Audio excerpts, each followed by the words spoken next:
स्वागत है आप सभी का अपने चैनल एकलव्य स्टडी पॉइंट पे। और मेरा नाम है सचिन और आज की इस वीडियो में हम सभी क्लास 12th की हिंदी से जो आपका चैप्टर है डायरी के पन्ने, इसके इंपॉर्टेंट क्वेश्चन आंसर्स देखने वाले हैं। तो चलिए हम वीडियो को स्टार्ट करते हैं। आपको बताना चाहूंगा कि आप मुझे इंस्टाग्राम पे फॉलो कर सकते हैं। मेरा यूजर नेम आप सभी के सामने लिखा हुआ है।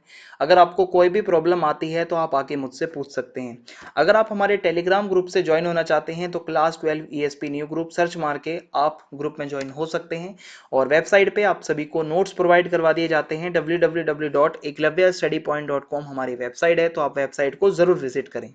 आज का हमारा पहला प्रश्न है, एन फ्रैंक ने अपनी डायरी किट्टी को संबोधित चिट्ठी के रूप में क्यों लिखी होगी। तो देखिए, एन फ्रैंक की डायरी से पता चलता है कि उसके मन की बातों को समझने की क्षमता ना तो उसके परिवार के किसी सदस्य में थी और ना ही दूसरे अन्य लोगों में थी। ठीक है, एन फ्रैंक अपने आप को अन्य लोगों से अच्छा समझती थी। वो जानती थी कि वो डायरी में जो कुछ भी मतलब लिख रही है उसे शायद ही लोग पढ़कर समझ पाएं, इसलिए उसने अपनी गुड़िया किट्टी को संबोधित करते हुए ये चिट्ठी के रूप में अपनी डायरी लिखी। फिर है, डायरी के पन्ने के आधार पर महिलाओं के बारे में एन फ्रैंक के विचार क्या थे। तो देखिए, एन को ऐसा लगता था कि महिलाओं पर अन्याय की हद हो गई है। पुरुष जो है स्त्रियों को घर में ही बांध कर रखना चाहते हैं, जिससे वे उन पर अत्याचार या अपनी हुकूमत चला पाएं। आधुनिक समाज में स्त्रियों ने घर के बाहर अपना कदम रखकर ये प्रूव कर दिया है कि वे भी पुरुषों से कम नहीं है। हर क्षेत्र में महिलाओं ने अपना सम्मान कमाया है, चाहे वो पढ़ाई का क्षेत्र हो, चाहे वो बिजनेस हो, व्यवसाय हो। हर जगह स्त्रियां पुरुषों के साथ कंधे से कंधा मिलाकर चल रही हैं, ऐसा इसमें बताया गया है। फिर हमारा नेक्स्ट जो क्वेश्चन है वो ये कहता है, डायरी के पन्ने के आधार पर एन फ्रैंक के जीवन की एक ऐसी घटना का उल्लेख कीजिए जो उसकी मानसिक चिंता को उजागर करती है। तो एन फ्रैंक को जब अपनी बहन मॉर्गेट से ये पता चलता है कि उसके पिता को जो है मतलब ASS की ओर से बुलावे का नोटिस मिला है, तो इनको बाद में मतलब ये पता चलता है कि ये बुलावा उसके पिता के लिए नहीं बल्कि 16 वर्ष की उसकी बहन मॉर्गेट के लिए था। तो वो बहुत ज्यादा मेंटली डिप्रेस्ड हो जाती है, चिंता में चली जाती है। तो ये इसका आंसर होगा। फिर एन फ्रैंक कौन थी, उसकी डायरी क्यों प्रसिद्ध है। तो एन फ्रैंक एक सामान्य यहूदी परिवार की साधारण सी लड़की थी। एन जो है वो अपने परिवार के साथ 2 वर्ष तक एक अज्ञातवास में कष्टों को सहते हुए उसको रहना पड़ा।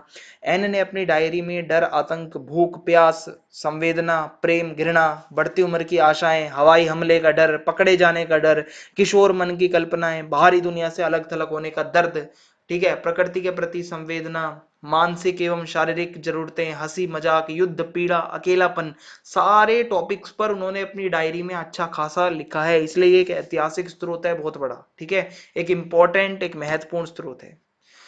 फ्रैंक तथा वॉन परिवार उबाऊपन को दूर करने के लिए अज्ञातवास में क्या क्या करता था।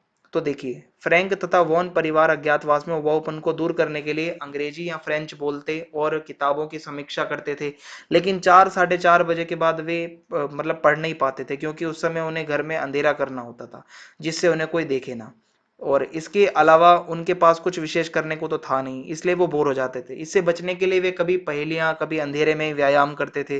वे दूरबीन लगाकर कमरों में भी झांक लिया करते थे। तो ये सब क्रियाकलाप करते मतलब वो लोग फ्रैंक परिवार और वॉन परिवार अपना जो बोरिंग जो टाइम था उसको टाइम पास कर रहे थे वो। ठीक है, फिर है, एन कौन थी, उसकी डायरी को इतिहास का महत्वपूर्ण दस्तावेज क्यों माना जाता है। तो एन फ्रैंक यहूदी परिवार की 13 वर्षीय एक छोटी लड़की थी जो अपने परिवार के साथ नीदरलैंड में रहती थी। द्वितीय विश्व युद्ध के दौरान नीदरलैंड पर जर्मनी का अधिकार हो जाने के बाद फ्रैंक परिवार को अज्ञातवास में रहना पड़ा, क्योंकि इस समय नाजियों की सांप्रदायिक नस्ली घृणा मतलब नाजियों ने बहुत ज्यादा मतलब एक जिनोसाइड किया था। तो उसके अंदर यहूदियों को, कई यहूदियों को जलाना मतलब उसमें जलना पड़ा। एन फ्रैंक की डायरी इतिहास का एक इतना अच्छा दस्तावेज है जो नाजियों के दमन को दिखाता है। ओके, ये डायरी इतिहास के सबसे आतंकप्रद और भयानक और एक जो दर्दनाक टाइम था उसका जो साक्षात अनुभव था उसको दिखाता है। और एन फ्रैंक ने अपनी डायरी में उस काल की परिस्थितियों को, सामाजिक आर्थिक परिदृश्यों को काफी अच्छे ढंग से इसमें दिखाया है। तो हम कह सकते हैं कि एन फ्रैंक की ये जो डायरी थी ये कितनी ज्यादा एक महत्वपूर्ण एक स्रोत के रूप में काम करती है जब भी हम यहाँ पे कभी हम इतिहास की बात करते हैं, जो भी उस टाइम पे घटनाएं घटी। तो यही था आज की इस वीडियो में। काफी ज्यादा क्वेश्चन इसमें से नहीं आते, मैंने आपको जो लिमिटेड आते थे वो बता दिए हैं। आप चैनल को सब्सक्राइब करना बिल्कुल भी ना भूलें, ज्यादा से ज्यादा आप वीडियो को शेयर कर दें और कमेंट करके आप जरूर बताएं कि वीडियो आपको कैसी लगी, और नोटिफिकेशन बेल को आप प्रेस करना ना भूलें ताकि आने वाली जो भी वीडियोस हैं उनके नोटिफिकेशन सबसे पहले आप तक पहुंचते रहें। तो जय हिंद, जय भारत, बहुत बहुत धन्यवाद आप सभी का, मिलते हैं नेक्स्ट वीडियो।